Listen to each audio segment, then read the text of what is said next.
Right, so big development. We'll come back to that story in just a bit. But Videocon CEO has been arrested in relation to the Chanda Kochhar case. Venugopal Dhoot has been apprehended by the CBI. Let me go across to Bhavtosh, who has more updates on this. Bhavtosh, this follows the arrest of Chanda Kochhar herself a couple of days ago. From the investigations pertaining to transactions being conducted by Chanda Kochhar and her husband in relation to Videocon over a loan that was actually granted to that particular company in exchange for an investment. Allegedly, there's been an arrest in this particular matter now, where the CBI has arrested Mr. Venugopal Dhoot as part of its investigations into the transactions allegedly conducted by Chanda Kochhar and her husband, for which she has now been apprehended by the CBI.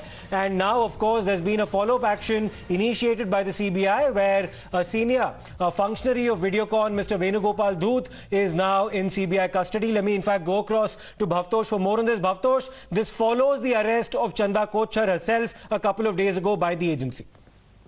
Yes, Siddharth, a very big development has taken place, and we are breaking it down times now. First, Venugopal Dhoot has been arrested. He was called for questioning by the CBI. Remember, he is the person whose company, Supreme Energy, has given a loan of around 64 crore rupees to New Renewable Energy, a company that was fronted by Deepak Kochhar, and he was under the investigation not only by the CBI but also by the Enforcement Directorate. And last month itself, he was questioned a number of times by the Enforcement Directorate.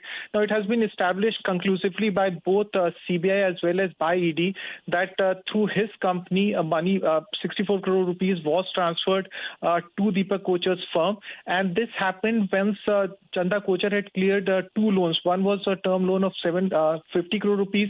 Another was a loan of around 300 crore rupees. The total loan that was given to ICICI Group was around 3,075 crore rupees. And this loan was given despite the fact that the company was in deep debt and the company was turning red. Now, what the investigators have found that the relationship between Venugopal Dhoot and Chanda Kochhar goes long time back, and Venugopal Dhoot made it very clear that if the loan is given to Videocon group of companies, then a pecuniary benefit would be given, and this pecuniary benefit would be hidden through a web of shell companies. Supreme Energy, a company that was in fact headed by Venugopal Dhoot, through a transaction, through a shell company transaction, transferred the money to New Renewable Energies, and that's how this entire deal happened.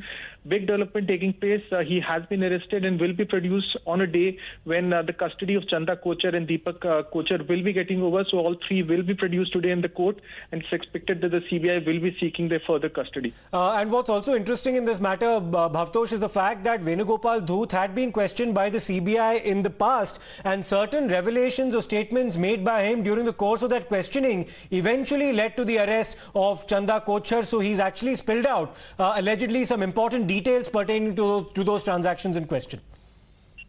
Yes, in fact, he has, in fact, documentary evidence. CBI, in fact, has documentary evidence to prove one very important thing.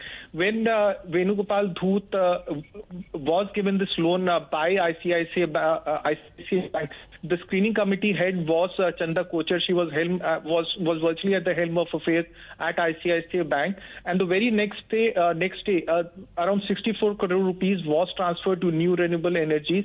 And the investigation, both by the Enforcement Directorate as well as by the ED, by the CBI, revealed that the 64 crore rupees was nothing but a bribe, and this was marked as an investment done by Supreme Energies.